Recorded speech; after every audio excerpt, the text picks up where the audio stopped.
Hey, congratulations to Jeff Kent, Hall of Famer. Did you see that one coming? Not that he wasn't going to get in, but that it was just going to be should have happened a long time I ago. agree. I've been a very big Jeff Should have happened Kent a long time proponent. ago. Sorry. What am I missing at second base with that kind of He's offense? the all-time leader in homers. He's got an MVP.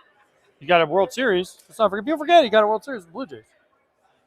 He was on one of those teams, wasn't he? Really? I thought he was. You might be right. But I don't know what he was missing. I don't know what else he needed to do other than get elected, and he was quick.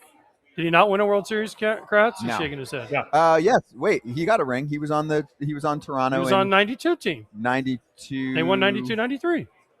Wait. Oh, did he go? He went to the Mets. So did Yeah. they deal him away? But he got a ring for it. If you're on the team, you got a ring. No, I know that, but I'm saying he wasn't on the team at the end of the year. No, but It doesn't matter. But yes. Anyway, point is, Kratz.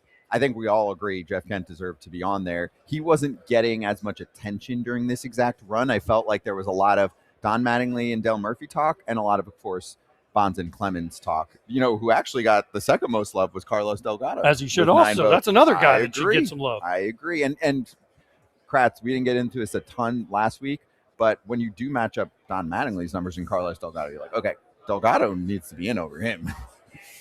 Yes. Over Donnie, if we're looking at first base if numbers. you're going, but here's the thing: if we're going mass numbers, right? But for those 6 or 7 years, Don Mattingly was like unbelievable. Yeah. Yeah, accumulating numbers. I don't know. I don't understand. Obviously, there's a lot of people right now that are fans of baseball that never saw Jeff Kent play. I saw him play. I know AJ played against him. I never played against him. But let's put it this way. For him not to have gotten in by now, he must have really had to have pissed in somebody's cornflakes that I don't know about. Because, I mean, when you're talking numbers like 377 homers from the second base position, the fact that he was a OPS plus of 123, 23% better than everybody during his era, better than everybody during the steroid era. This dude banged. And for him not to have been in was a travesty, but it's taken care of. More second basemen, more catchers in the hall, please. Agreed. But here's my other thing. Listen, everyone's talking Mattingly and Dale Murphy, who I also believe both of those guys should be in. I don't know how certain guys got under 5 votes. Barry Bonds, under 5 votes, right? Well, Roger Clemens, under 5 hold votes. The people on this committee can vote for 3 people. That's it. Okay. So you're telling me less than 5 people. There's so there's a a stance by stance. who, though? By people in that room. Okay, but by players or by – Well, there's more players in the room than anyone else, although there's also front office executives. So you Yeah, go down the line, okay. and there was a stance by a group of people that said, I'm going to vote for others instead. I'm not going to touch that category. That's okay. clearly Well, what happened. what category is that? That is the PED era category. Very clearly. Suspected. Okay. Yes. Suspected. Well, no, PED era. I'm just saying PED era Yes. players. And here's the problem I have with this. And listen, I'm probably going to get killed for saying this, but I don't really care at this point. The players on this committee, okay? And I looked them up, and it was Juan Marichal, Robin Yount, Alan Trammell, Fergie Jenkins, Tony Perez, Jim Cott. Most of these guys I know and respect the hell out of all these guys.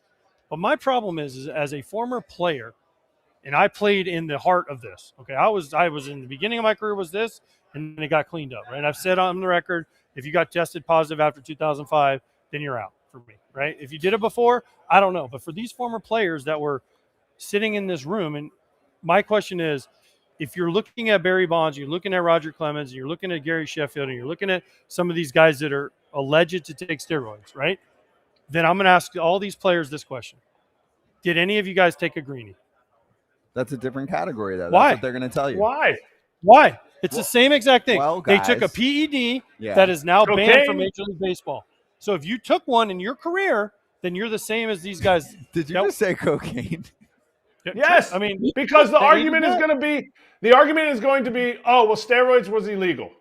When it wasn't tested for, weed was illegal. Steroids were illegal. So we're just bringing up everything illegal. Greenies are illegal. Guys, I'm just not saying, on the same page here. Okay, I'm just saying, if you can look at it, trust me, you can ask players, and I was in the middle of this. More people when I played and I was in the middle of before and after, more players complained about greenies being taken away than they did steroids, because greenies on a day-to-day basis affected you more, and more guys could. That's how you got excited for the game.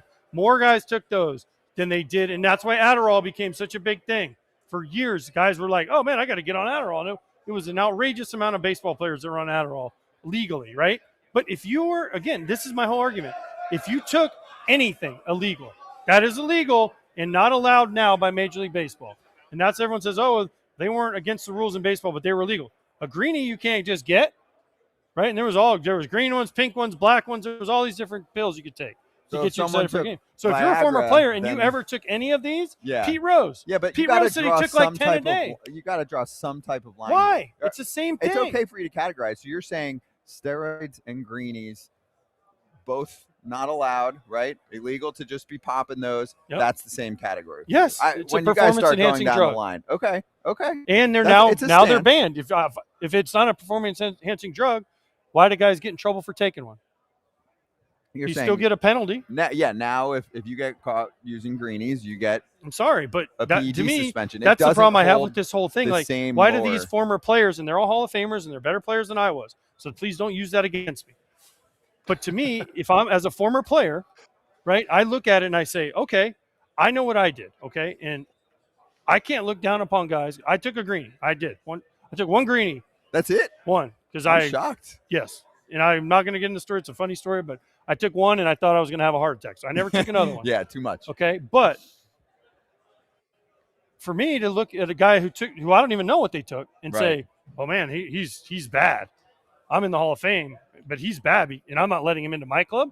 Well, unless you didn't take anything in your career, then it's hard for me to look at anybody and say that. Roids are looked at differently. I know. I'm just telling you the case, and we should bring on someone that was in that room so you guys can go back and forth. That's part of what this show's all about.